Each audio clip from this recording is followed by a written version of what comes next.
Hello, I'm going to cover the questions that were asked in office hours regarding Unit 7, Module 1A homework, which mostly involves the analysis of a three-step mechanism and cover in detail the additions reaction with an aqueous acid. Okay. So let's start with step 1.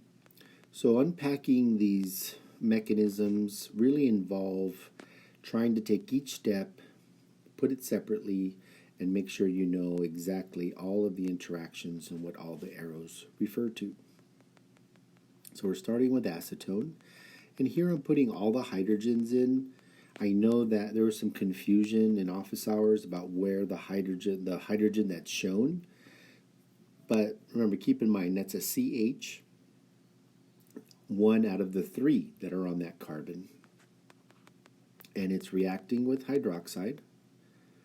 Right, remember, this is a reaction that doesn't happen in water because we can't form C- in water, so it's some other solvent, but in general these are the steps.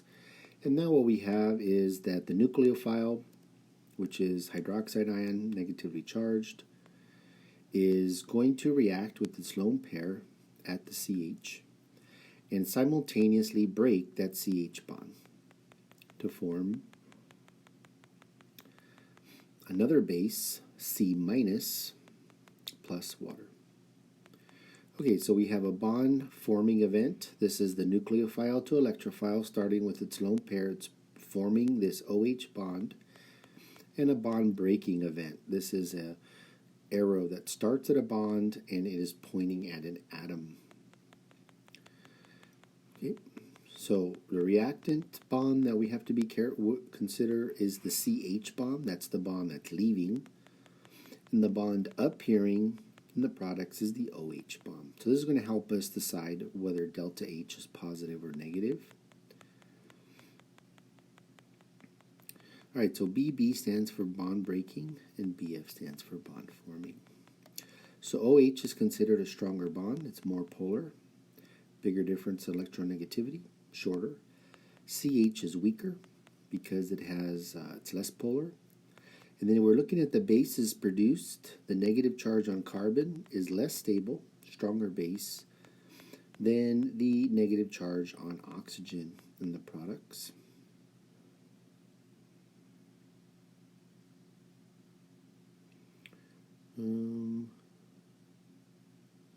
Well, I guess this is, let me make sure that this is,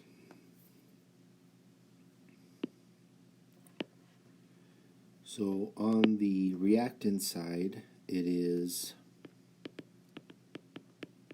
O-, but on the product side it's C-, right? So this is less stable, this is more stable. Right, so we would expect the reactants to have the most stable base. We'd expect the products to have the least stable base.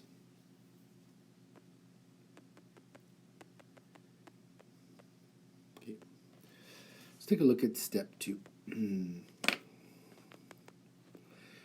Right, so step 2 is a little bit more complicated because it's not an acid-base step like the last one, but let's take a look. We have a base, a negative charge on carbon. That's our nucleophile.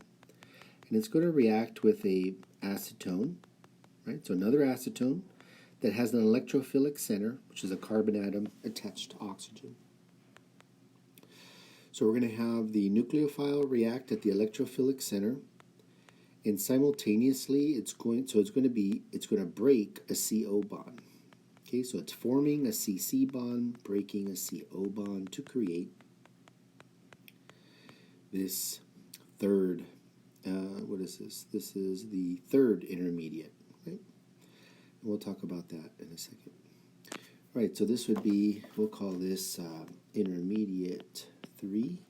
This would be intermediate 2, and then a water, which we'll call this intermediate 1. Okay, so let's count the oxygens just to mark them to show you where they appear in this product. It's a little difficult to track. So O1, which is the first oxygen, that's on top still, but O2 has now been switched down to the bottom, right? So this one here has now switched down to there.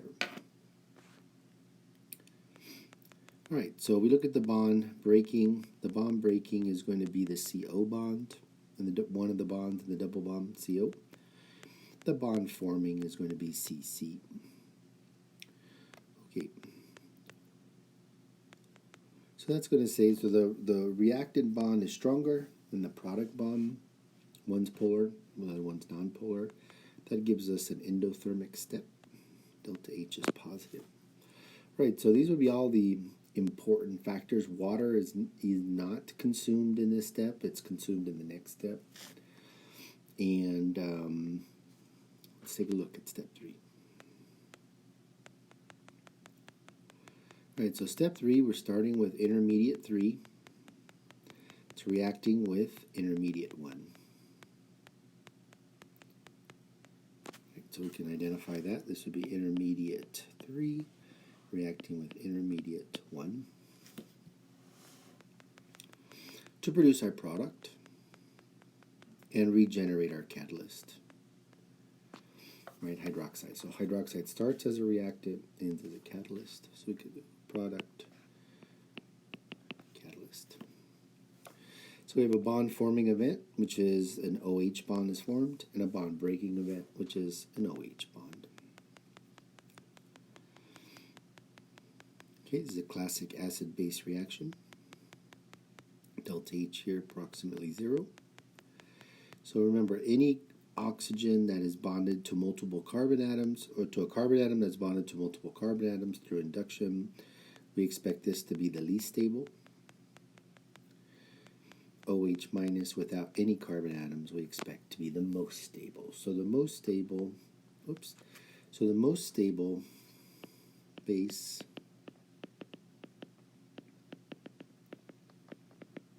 is in the products. This would be the least stable.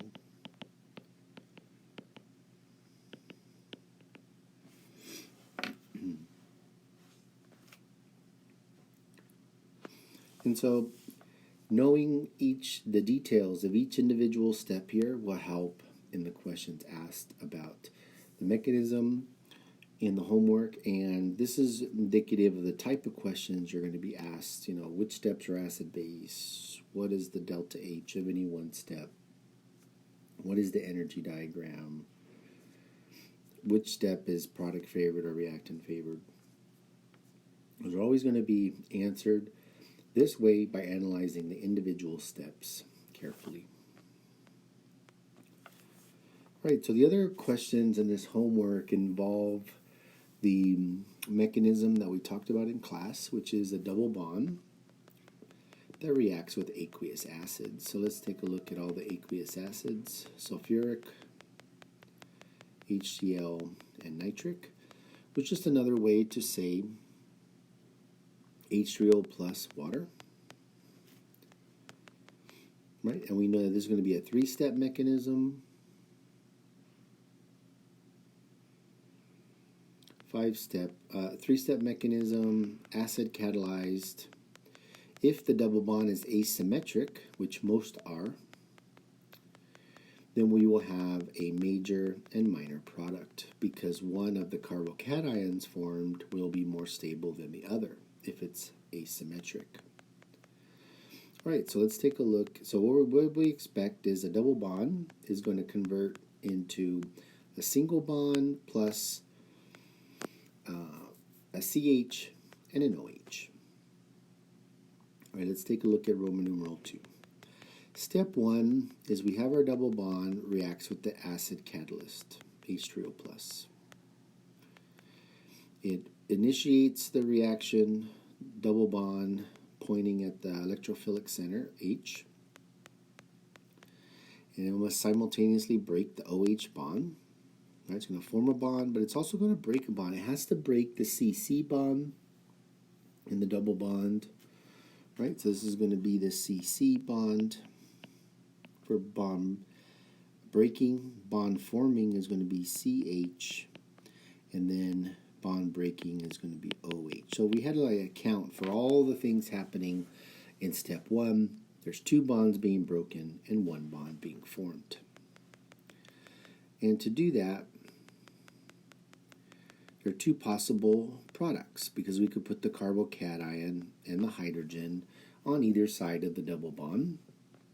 And then what we notice is if we put the carbocation on the left-hand side, we get a tertiary carbocation, and if we put it on the outside carbon, that's an inner carbon, outside carbon, we get a secondary. And that gives us a major product. So let's walk through how the major product would develop. We would then react with water. It's going to react to the carbocation site to produce an intermediate.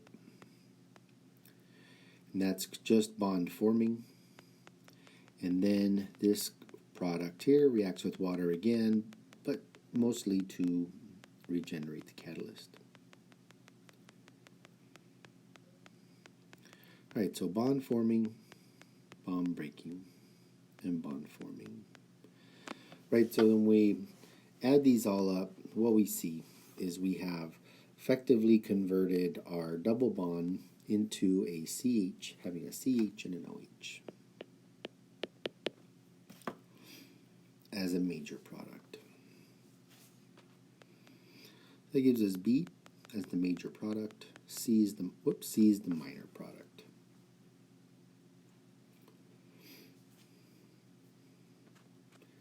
So you want to make sure that you feel comfortable with assigning the products and knowing the steps in the reaction. All right, in this question, you're given a molecule with 2 double bonds in an aqueous acidic environment.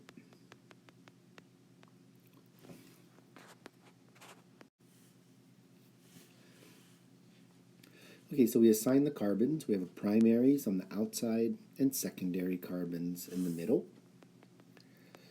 So that means any carbon-carbon double bond can have this orientation or it can have that, right? If we were to, whoops.